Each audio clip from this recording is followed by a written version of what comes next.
Jake Rourke had survived exactly 3 weeks at the Galactic Military Academy before his roommate discovered the wolf. To be fair, Biscuit was excellent at staying quiet during inspections. The 100-pound ball of fur and enthusiasm had mastered the art of sleeping under Jake's desk, which was impressive considering most dogs struggled with basic commands like, "Don't eat the couch." But Biscuit wasn't most dogs. He was half golden retriever, half gray wolf, and 100% convinced that nap time was a competitive sport.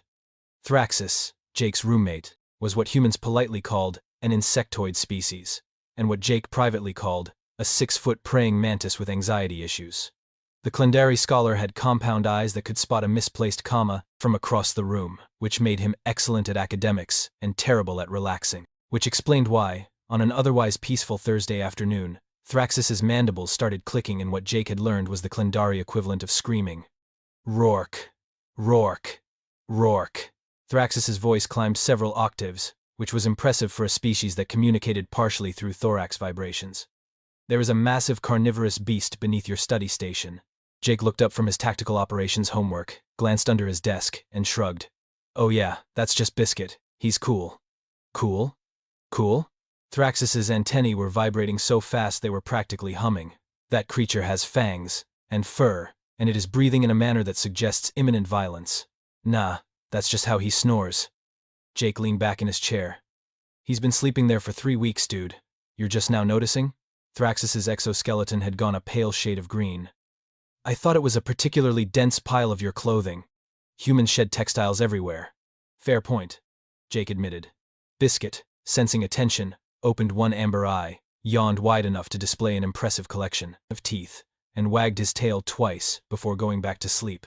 Thraxus made a sound like a kettle having an existential crisis. Thraxus didn't walk to his terminal. He skittered, which was never a good sign. His multiple limbs clattered against the floor in a rhythm that suggested either deep panic or a malfunction in his coordination subroutines. Jake was betting on panic. I am consulting the Galactic Species Database, Thraxus announced, his voice taking on the formal tone he used when he was absolutely convinced he was right about something. Surely this will provide clarity on the situation and confirm my entirely reasonable concerns about the predator currently occupying our living space. Jake scratched behind Biscuit's ears. The wolf dog leaned into it, making a sound somewhere between a groan and a purr. Knock yourself out, buddy. Thraxus's claws clacked across the keyboard with the fury of someone writing a strongly worded complaint.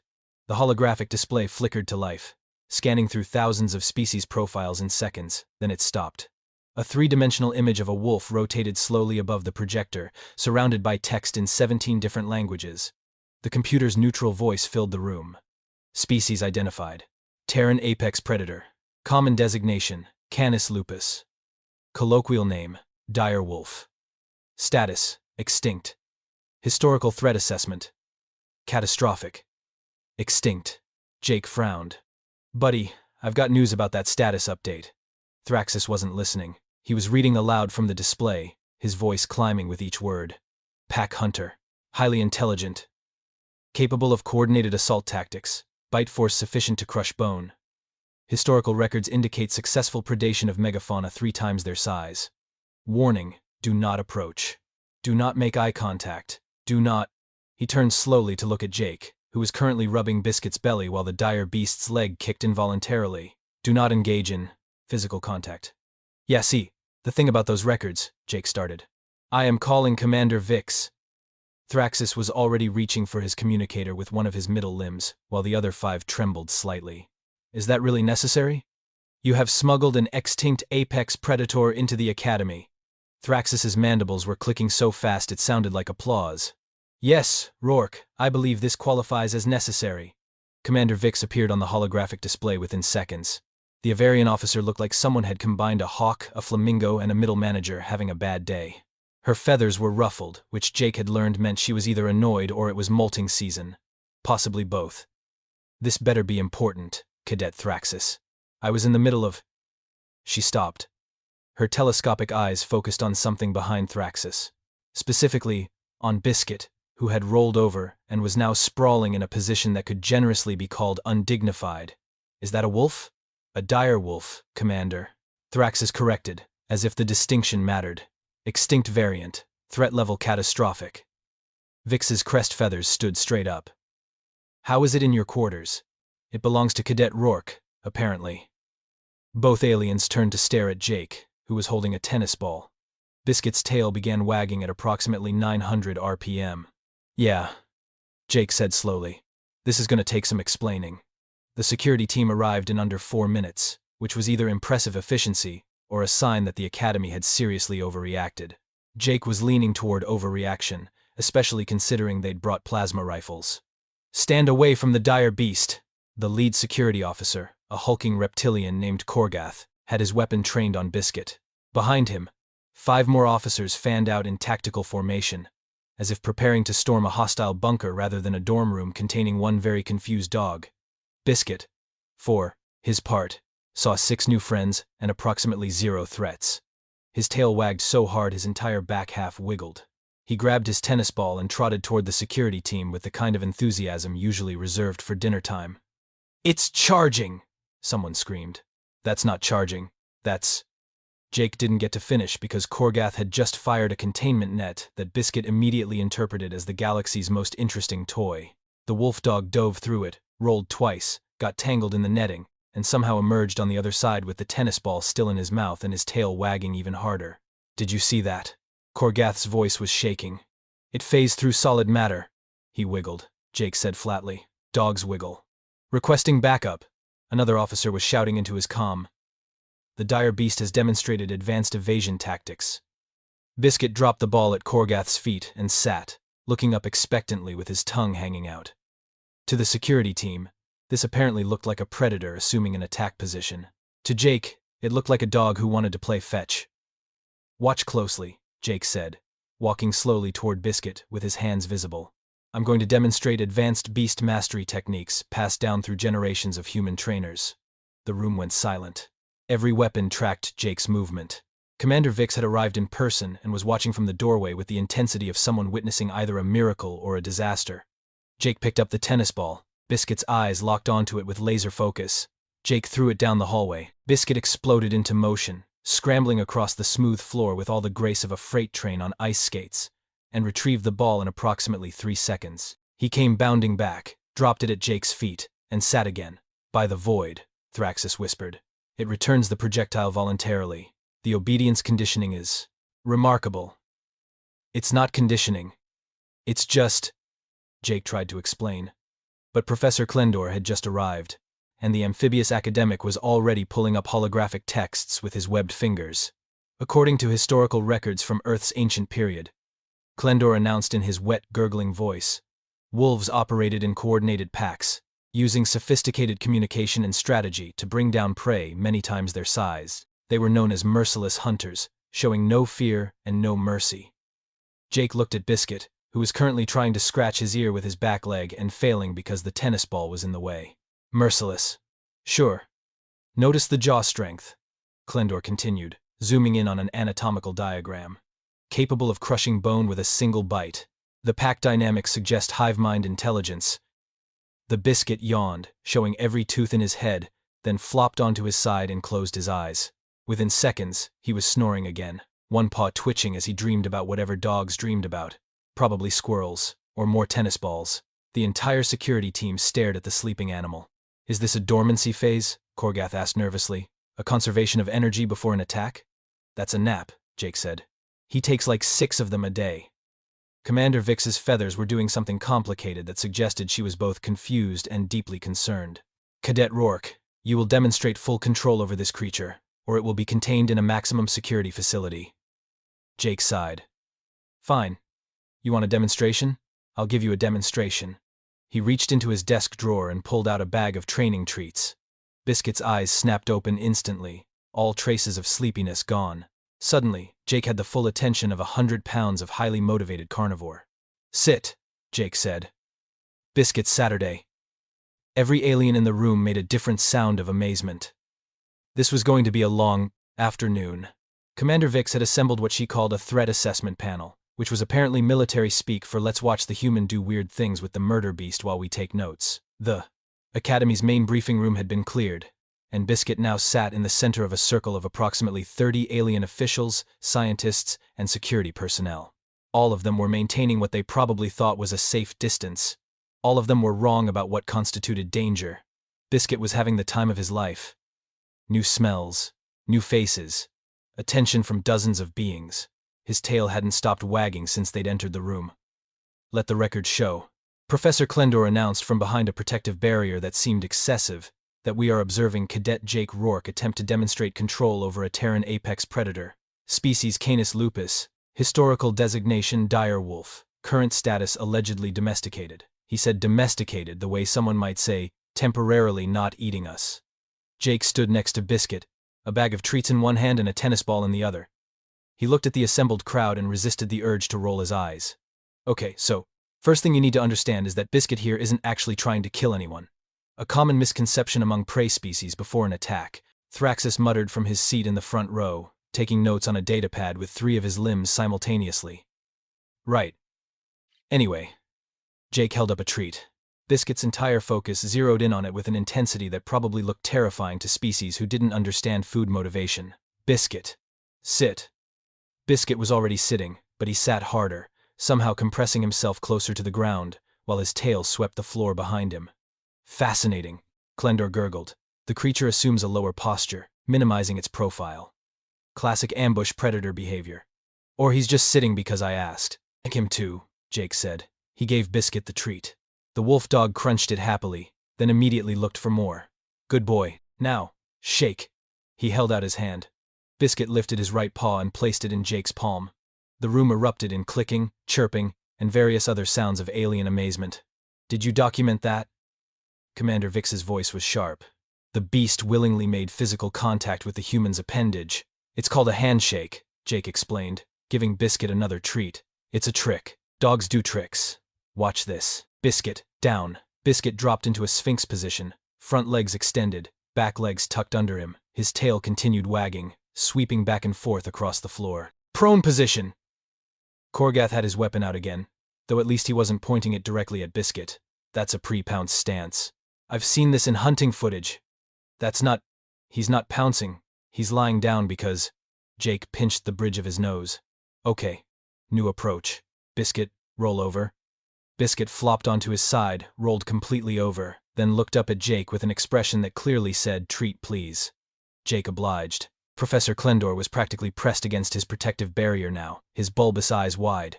The creature exposes its vulnerable underside willingly. This suggests either complete trust in the human, or a sophisticated deception tactic to lower our guard before striking. It's trust, Jake said, perhaps a bit too loudly. He trusts me. That's the whole point of you-know-what. Let me show you something else. Biscuit. Speak. Biscuit barked once. A good, solid bark that echoed in the briefing room. Half the aliens in the room flinched.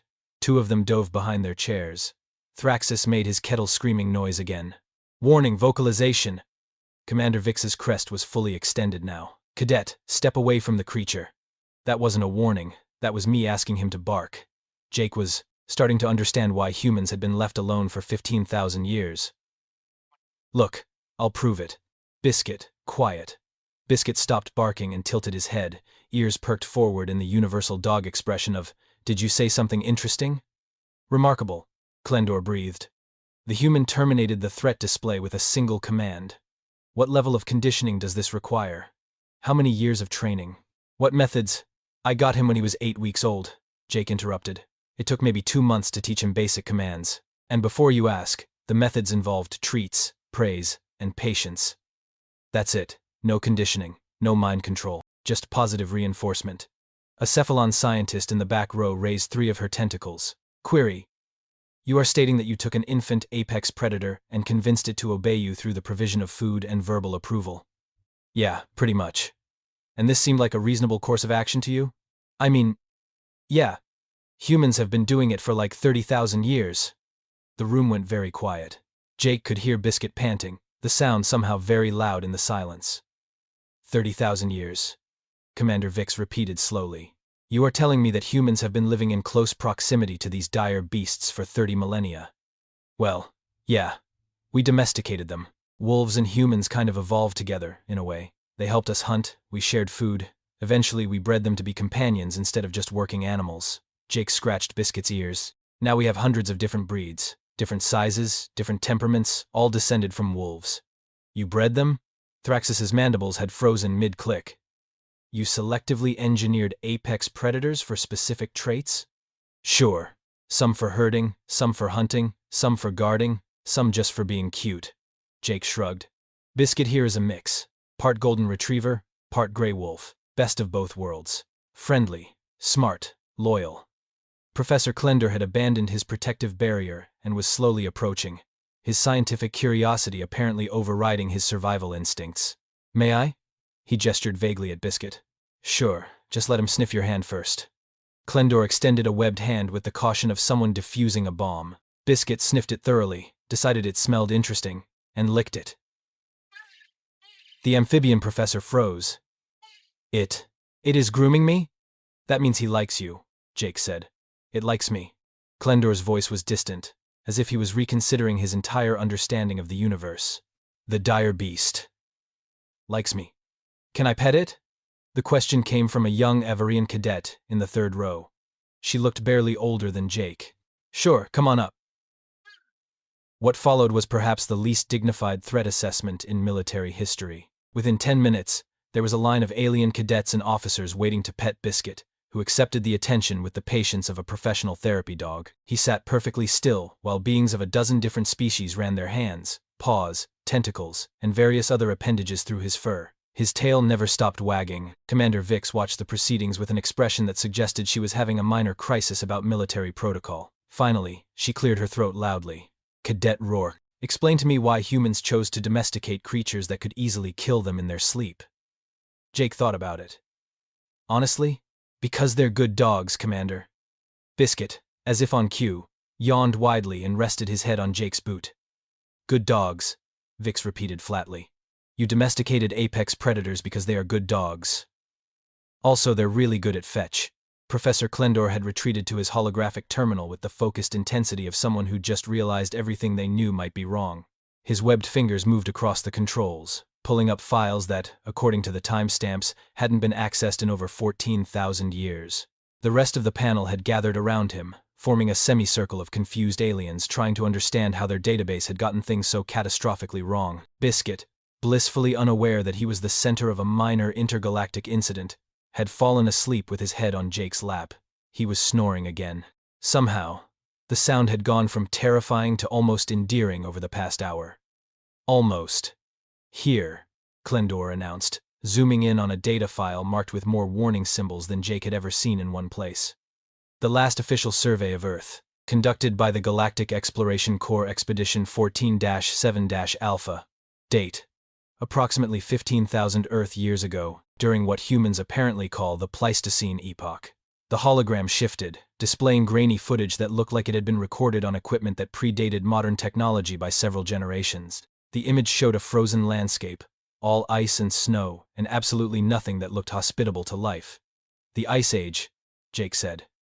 Yeah, that would have been a rough time to visit. The survey team, Klendor continued, pulling up a report written in the formal style of scientists who were definitely not having a good time, designated Earth as a Class 4 death world. Evidence of megafauna predation, extreme climate variability, presence of multiple apex predator species operating in coordinated groups. He paused the footage on an image that made several aliens in the room gasp. It was a pack of dire wolves, the actual extinct kind, taking down something that looked like a mammoth. There were at least 20 wolves in the frame, working, together with the kind of precision that would make a military unit jealous. Blood on snow. Fangs bared. The mammoth going down under the coordinated assault. Okay, Jake admitted, that does look pretty bad. Pretty bad? Thraxus's voice went up an octave. Rourke, those creatures brought down an animal that masses several tons, with teeth, and coordination, and... He gestured wildly at Biscuit, who was currently twitching in his sleep, probably dreaming about chasing tennis balls. And you kept one under your desk? That's not the same species, Jake pointed out. Dire wolves went extinct like 10,000 years ago. Biscuit is a gray wolf hybrid, different species, much smaller, and domesticated for 15,000 years. Commander Vix had gone very still, which Jake had learned was her equivalent of deep thought. The survey report, she said slowly. Pull up the full conclusion. Klendor scrolled down. The text appeared in multiple languages, but the Galactic Standard Translation was clear enough. Planet Earth, designated as unsuitable for contact. Indigenous predator species demonstrate unprecedented coordination, intelligence, and adaptive capability. Climate conditions extreme. Recommendation: quarantine zone. Reassess in 50,000 years or upon evidence of mass extinction event. They marked us as a no-go zone because of the animals, Jake said, a grin spreading across his face despite himself. Not because of humans, because of the wildlife. The survey team never encountered humans, Klendor confirmed, pulling up another file. There are notes here about detecting primitive tool use and controlled fire, but they attributed it to an undiscovered species and left before making contact. They were, and I quote, not equipped for extended observation in hostile territory. So, let me get this straight. Jake was trying very hard not to laugh. Your people came to Earth during an ice age, saw some wolves hunting mammoths, and decided the entire planet was too dangerous to ever visit again? The dire wolves were not the only concern, Klendor said defensively, pulling up more images. There were also cave bears, saber-toothed cats, short-faced bears, terror birds. The survey team cataloged 47 separate apex predator species, many of which could kill a galactic citizen with minimal effort. And humans were just living there, Thraxis added quietly. Among all of those predators, during an ice age. Well, yeah, Jake said. We're pretty adaptable. Adaptable. Commander Vix had found her voice again. Cadet, you are describing a species that survived on a death world, surrounded by creatures that regularly killed prey many times their size, during a climate catastrophe, with nothing but primitive tools. And we made friends with some of the predators, Jake added helpfully. The wolves were the first, but we also domesticated cats later. And horses, and like a dozen other species that probably would have eaten us if we hadn't convinced them we were better as allies. The room had gone quiet again. Jake could see the gears turning in various alien heads, tentacles, and other thinking apparatus. They were starting to understand something that Jake had taken for granted his entire life. Humans were really good at surviving things that should have killed them. Professor Klendor pulled up another file, this one more recent. There is a note here from the Galactic Council's Xenoanthropology Division, dated approximately 300 years ago. It appears someone noticed that Earth's electromagnetic signature had changed dramatically, suggesting technological development. There was a proposal to send a new survey team. What happened to that proposal? Vix asked. It was denied. Klendor's voice was flat. I think at 9 no, and never by the Scroob. I think the day there was A1 stayed, when they happened. The denial reason states, planet remains on quarantine list pending confirmation of apex predator extinction. Database shows dire wolves, terror birds, and megatherium still present. Risk assessment, unacceptable. But none of those animals exist anymore, Jake said. They've been extinct for thousands of years. Yes. Well, nobody bothered to check. Klendor sounded embarrassed, which was impressive, for someone whose species communicated partially through skin color changes. His normally green complexion had shifted to a pale yellow. The database auto-populates threat assessments based on last recorded survey. Since we never sent a new survey, the original data remained active. So you've been avoiding Earth for 15,000 years because your database was out of date, Jake said, enjoying this far more than he probably should. That is a simplification, but essentially correct. Commander Vix rubbed her face with one wing. And now, we discover that not only did humans survive on a planet we deemed uninhabitable, but they domesticated the very predators we feared most. They turned dire wolves into... She gestured at Biscuit, who had rolled onto his back and was sleep running, his paws paddling the air. Into that. We call it selective breeding, Jake said. Takes a few thousand years, but you can modify a species pretty dramatically if you're patient. We did it with plants too. Turned wild grasses into wheat, tiny bitter fruits into apples, made vegetables that didn't exist in nature. If you can imagine it and you're willing to wait a few generations, you can probably breed it. Thraxis was taking notes again, his datapad smoking slightly from how fast he was typing. So, to summarize, humans survived an ice age on a death world, domesticated multiple apex predators, through multi-generational selective breeding programs, and developed advanced technology all while living in close proximity to creatures that hunt megafauna for sport. Pretty much, yeah. And you thought it was normal to bring one of these domesticated predators to the academy. I mean, he gets lonely if I leave him at home. The panel exchanged looks. Jake was starting to recognize that particular expression. It was the look of beings who were collectively realizing that maybe, just maybe, humans were more terrifying than their pets. Professor Klendor saved the updated database entry with shaking hands. "I am adding a note to Earth's file," he announced. "Species designation, human. Classification, Deathworlder. Special notes. Capable of domesticating apex predators. Approach with extreme caution and possibly treats." "The treats are for the humans or the predators?" someone asked from the back. "Yes," Klendor said. The committee deliberated for approximately 4 hours, which Jake spent sitting in the hallway outside the briefing room with Biscuit sprawled across his lap. The wolf dog had maintained his perfect record of being completely unaware that he'd caused an intergalactic incident. He'd woken up once to drink some water, once to investigate an interesting smell near the ventilation grate, and once to greet a passing janitor who'd nervously edged around them while clutching his cleaning supplies like a shield. Jake had used the time to scroll through his datapad, discovering that news of the human with the dire beast had spread through the Academy's social network with the speed and accuracy of particularly aggressive gossip. Someone had taken a photo of Biscuit mid-yawn and added a caption that read, "Extinct apex predator. Fears nothing." It had been shared 4,000 times. Another photo showed Biscuit with his tongue hanging out, captioned, "This is what peak predator performance looks like." That one had spawned an entire thread of aliens debating whether the tongue was a cooling mechanism or a threat display. Jake had just started reading a lengthy post from a Cephalon student, analyzing the psycho-social implications of human-predator bonding when the briefing room doors finally opened. Commander Vix emerged first, looking like she'd aged several years in the past few hours. Her crest feathers were lying flat against her head in what Jake had learned was the Avarian equivalent of exhaustion. Behind her came Professor Klendor, Thraxis, Korgath, and about a dozen other officials, all wearing variations of the same shell-shocked expression.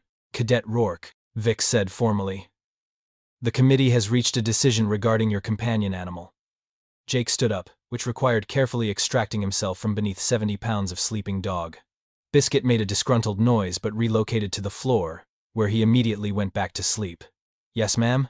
After extensive deliberation, review of historical records, consultation with xenobiological experts, and, frankly, far too much debate about the precise definition of the word domestication, we have determined that your animal does not pose an immediate threat to Academy personnel or operations.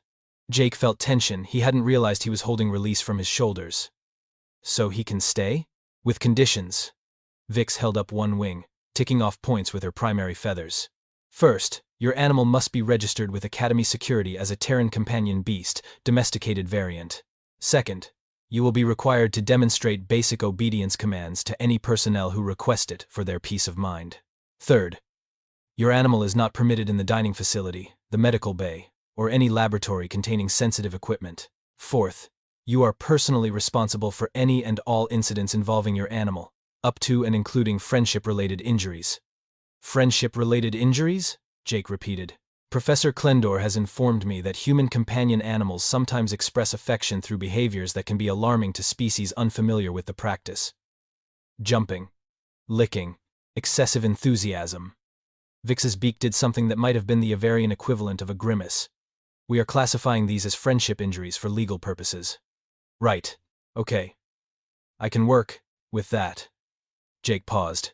"Is there a fifth condition?" "Fifth. You will prepare a presentation for the Xenobiology Department about human domestication practices.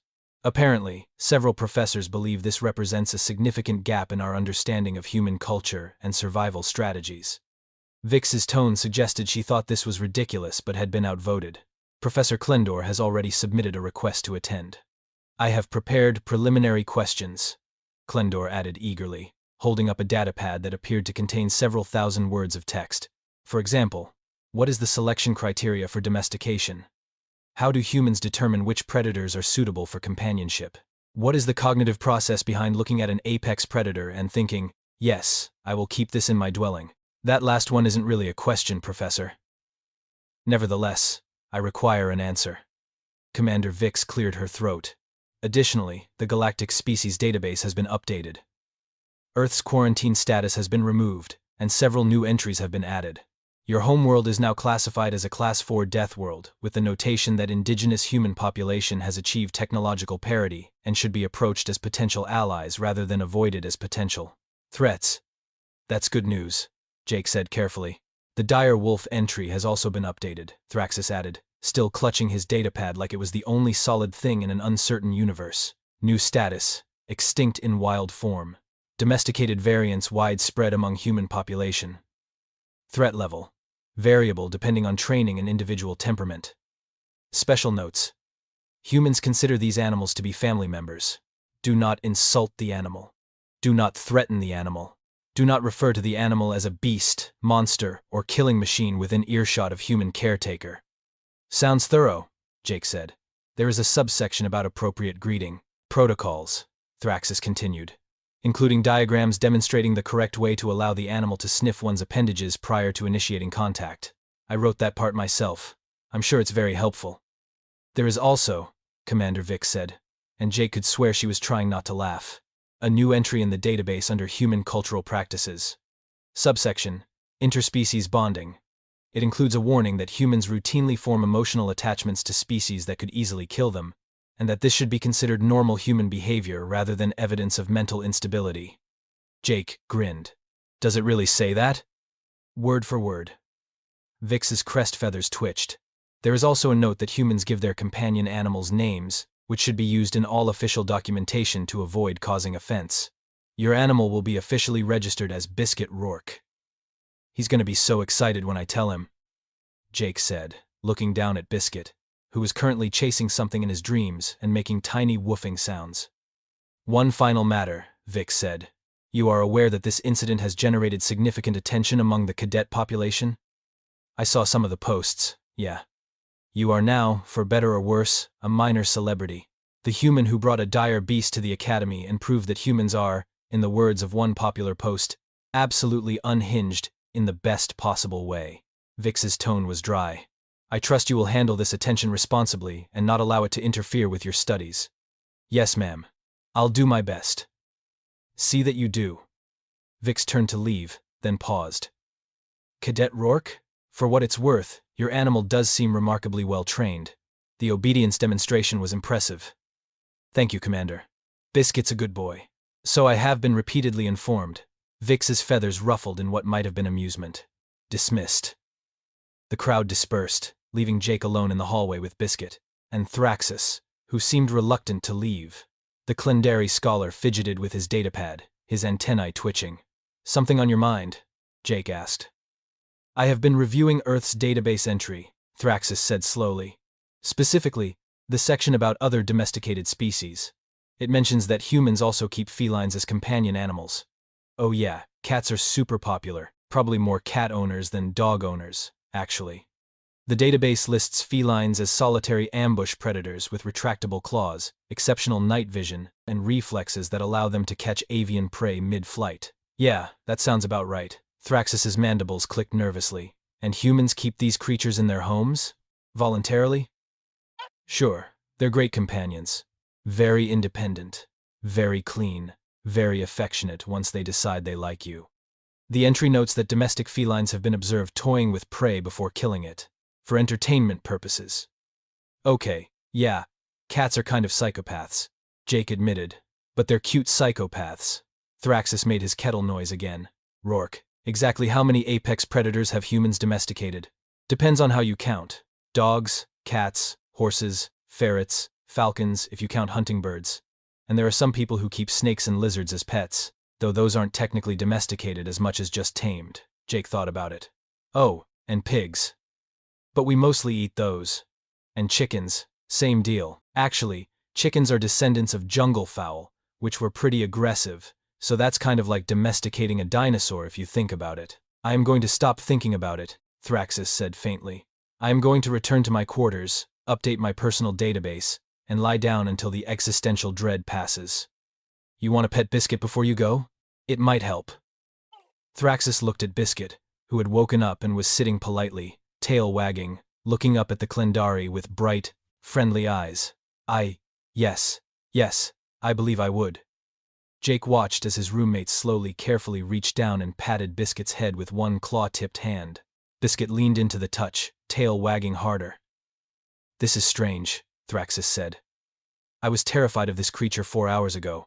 Now I am providing it with tactile affection and it is producing endorphins in my brain. Yeah, dogs have that effect on people. Well, beings. Whatever. Humans are very strange. Rourke. Trust me, Jake said. giving Biscuit a good scratch behind the ears. We know. They walked back to their quarters together, Biscuit trotting happily between them, and if anyone gave them strange looks in the hallways, Jake pretended not to notice. He had a feeling he was going to be getting those looks for a while. That evening, as Biscuit settled back into his spot under Jake's desk, and Thraxis worked on his xenobiology homework with occasionally suspicious glances at the sleeping wolf dog, Jake's datapad chirped with a new message. It was from Commander Vix. Cadet Rourke. For your xenobiology presentation next week, please be prepared to explain cats. The faculty has many questions. Many questions. Jake looked at Biscuit, who was snoring peacefully, completely unaware that he'd just become the galaxy's most famous good boy. Buddy, Jake said quietly, I think we're going to need to talk about your cousin Mr. Whiskers at some point. That's going to be a fun conversation. Biscuit's tail thumped once against the floor in his sleep. Good enough.